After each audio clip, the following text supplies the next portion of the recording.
আমার হাতে রান্না করা ইলিশ মাছের এই ভাপাটা খেতে এত বেশি মজা হয়েছিল যে আমার বাসার সবাই খেয়ে প্রশংসায় পঞ্চমুখ হয়েছে। নেক্সট টাইম আবারও খেতে চেয়েছে, তাই ভাবলাম রেসিপিটা আপনাদের সাথে শেয়ার করি। আসসালামু আলাইকুম, সবাইকে শানুজ ডেইলি কিচেনের পক্ষ থেকে স্বাগতম। আশা করি সবাই খুব ভালো আছেন।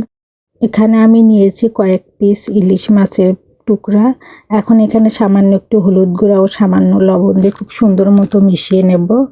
এতে কি হবে, যখন ইলিশের ভাপাটা করব তখন ইলিশ ভাপাটা যে ফ্যাকাশে হবে সেটা আর হবে না, মানে কালারটা অনেক সুন্দর আসবে। এর জন্য লবণ হলুদ দিয়ে মেখে নিচ্ছি। আর এভাবে মেখে নিলে ইলিশ মাছের গায়ের সাথে হলুদটা লেগে যাবে এবং কালারটাও সুন্দর হবে। আর অন্যদিকে যে বাটিতে আমি ইলিশ মাছ ভাপাবো সেখানে সরিষার তেল ব্রাশ করে নিচ্ছি।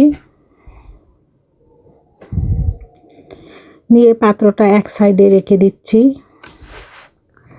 আর অন্যদিকে এখানে নিয়েছি সরিষা বাটা। এখানে 2 রকম সরিষা বাটা, সাদা কালো, কাঁচামরিচ ও লবণ দিয়ে বেটে আমি সেঁকে নিয়েছি। এখন এখানে দিয়ে দিলাম পেঁয়াজ বাটা 2 চামচ, পোস্ত বাটা 1/2 চামচ, সামান্য একটু হলুদ গুঁড়া, সামান্য একটু শুকনা মরিচের গুঁড়া,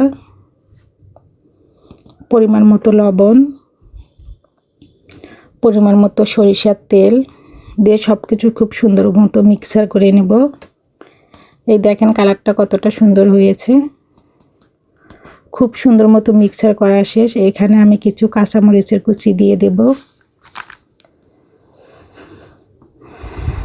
মশলাটা আমার রেডি। এখন মেখে রাখা ইলিশ মাছের পিসগুলো এখানে দিয়ে দেব। দিয়ে খুব সুন্দর মতো আলতো হাতে মেখে নেব। সবগুলো ইলিশ মাছের পিস মশলার সাথে খুব সুন্দর মতো মিশিয়ে নেব। এখন যে বলে ইলিশ মাছটা ভাপাবো সেখানে কিছুটা গ্রেভি দিয়ে দিচ্ছি। এখন পুরো পাত্রে সুন্দর মতো লাগিয়ে নেব গ্রেভিটা। এখন আমি দিয়ে দেব ইলিশ মাছের পিসগুলো, একটা একটা করে দিয়ে দিচ্ছি।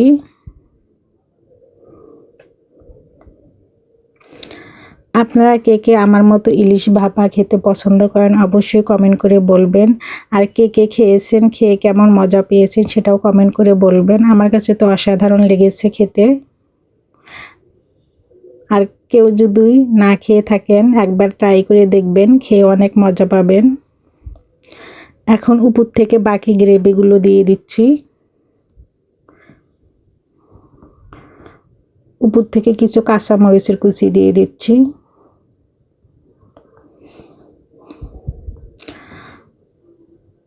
আর সামান্য একটু সরিষার তেল দিয়ে দেব উপর থেকে। এতে ফ্লেভারটা খুব সুন্দর আসবে, খেতেও অনেক মজা লাগবে। এর জন্য সরিষার তেল দিয়ে দিচ্ছি। এখন আমি পাত্রের মুখটা বন্ধ করে দেব।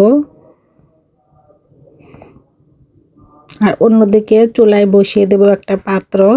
সেখানে পর্যাপ্ত পরিমাণ পানি দিয়ে উপরে একটা স্ট্যানার দিয়ে দিয়েছি। দিয়ে ঢেকে পানিটাকে ফুটিয়ে নেব। এই তো পানির ভিতর সুন্দর বলক চলে এসেছে। এই পর্যায়ে ইলিশ মাছের পাত্রটা বসিয়ে দেব। এখন ঢাকনা দিয়ে ঢেকে দেব, দিয়ে 25 মিনিট ভাপিয়ে নেব। 25 মিনিট পর আমি এখানে এভাবে রেখে দিয়েছিলাম 30 মিনিটের জন্য। তারপরে ঠান্ডা করে নামিয়ে নিচ্ছি, মানে খাওয়ার আগে নামিয়ে নিচ্ছি। এখন খুলিয়ে দেখার পর ভাপাটা কেমন হলো। মাশাআল্লাহ অনেক সুন্দর হয়েছে। ফ্লেভারটাও মাশাআল্লাহ অনেক বেশি সুন্দর আসতেছিল।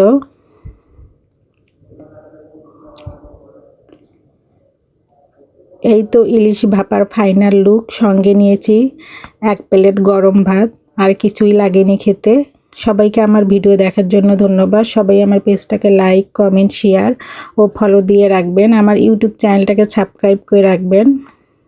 আমার রেসিপিটা কেমন লাগলো অবশ্যই কমেন্ট করে বলবেন। সবাই ভালো থাকবেন, সুস্থ থাকবেন। সবার জন্য শুভকামনা। আল্লাহ হাফেজ।